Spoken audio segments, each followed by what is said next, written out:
Have you ever wondered what happens when a king's castle starts to crumble? Today, we're not just talking about any king, but the king of hip-hop and hustle, Sean "Diddy" Combs. His story is a modern epic, a tale of a boy from Harlem who built a billion-dollar empire only to see it teeter on the edge. This isn't just about the headlines, it's about the man, the music, and the myth. Let's peel back the layers on the rise and the reckoning of Diddy. Before he was Puff Daddy, P. Diddy, or just Diddy, he was Sean Combs, a kid from Harlem carrying a heavy legacy. His father, Melvin Combs, served in the U.S. Air Force but got caught in the dangerous street life of 1970s New York. When Sean was just 2, his father's life was tragically cut short. That wound fueled a deep hunger in him, a drive to escape the shadows and chase the light. Raised by his incredible mother, Janice, in Mount Vernon, Sean learned a crucial lesson early on. Dreams don't work unless you do. He worked odd jobs, played football, and held on to that unmistakable Harlem spark, a potent mix of pride and raw ambition. That fire was just getting started.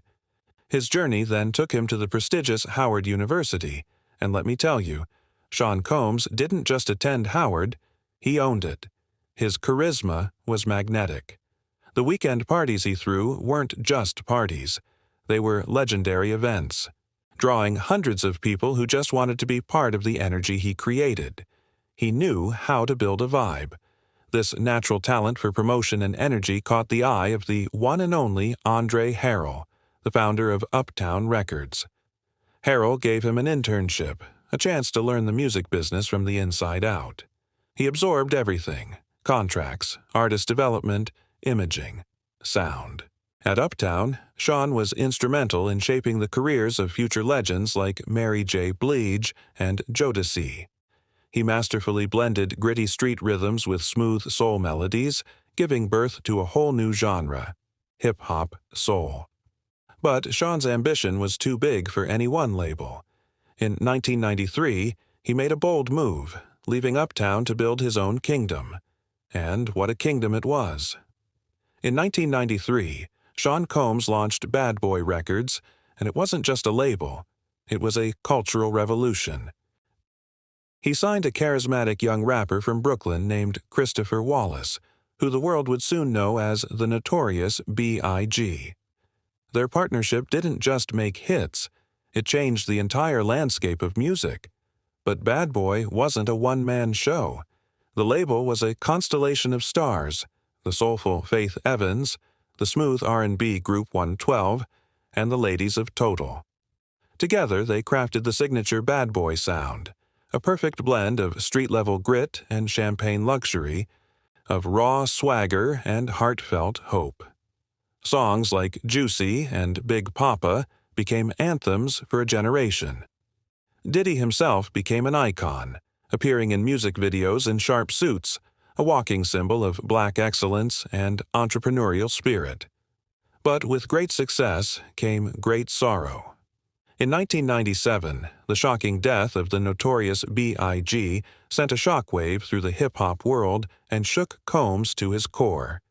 His tribute, the heartfelt ballad, "I'll Be Missing You," became a global anthem, a powerful expression of grief that connected with millions. The heart of the Bad Boy empire wasn't just business, it was family. Diddy's inner circle was legendary. We're talking about Mary J. Blige, Faith Evans, Jodeci, and of course Biggie Smalls. They weren't just collaborators, they were a tight-knit crew that created more than just music. They built an emotional bridge between hip-hop and R&B. Faith Evans, with her angelic voice, gave the label its soulful core. Mary J. Blige, the undisputed queen of hip-hop soul, was both a muse and a reflection of Diddy's groundbreaking vision.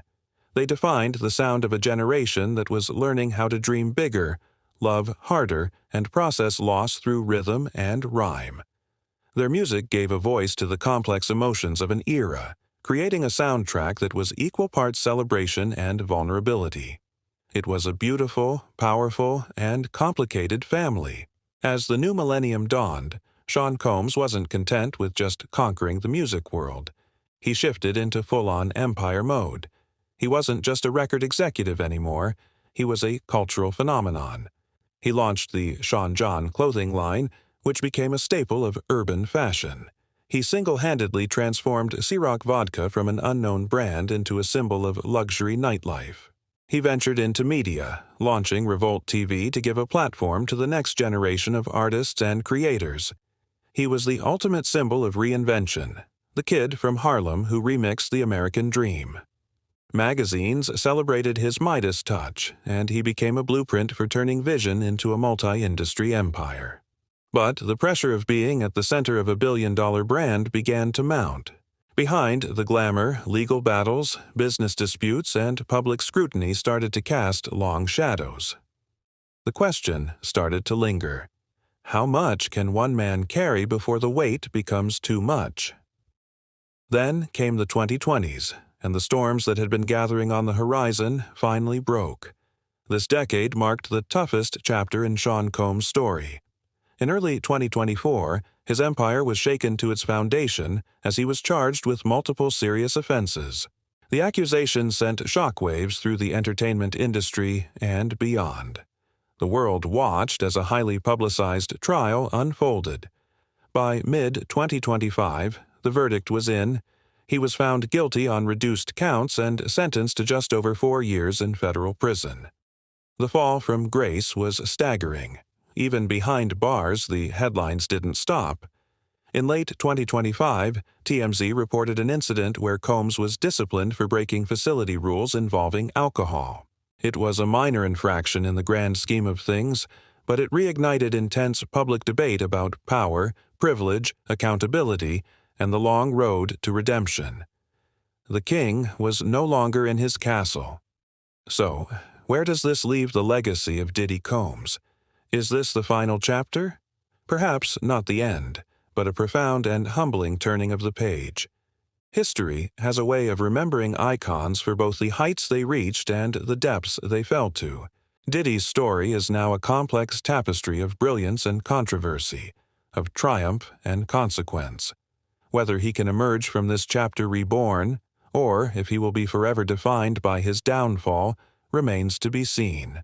That will depend on the choices he makes from this point forward. But one thing is undeniable. Sean Combs helped write the soundtrack for an entire generation, and that music, the hope, the hustle, the ambition, that unmistakable Harlem heartbeat, it still echoes. Diddy himself once said, "Every empire rises from a dream, but dreams need discipline, or they turn into something else." As we watch this next act unfold, his story serves as both an inspiration and a cautionary tale. It's a powerful reminder that no matter how high you fly, you eventually have to answer to the world you helped create. What do you think? What part of Diddy's legacy will endure? Let me know your thoughts in the comments below. Thanks for watching.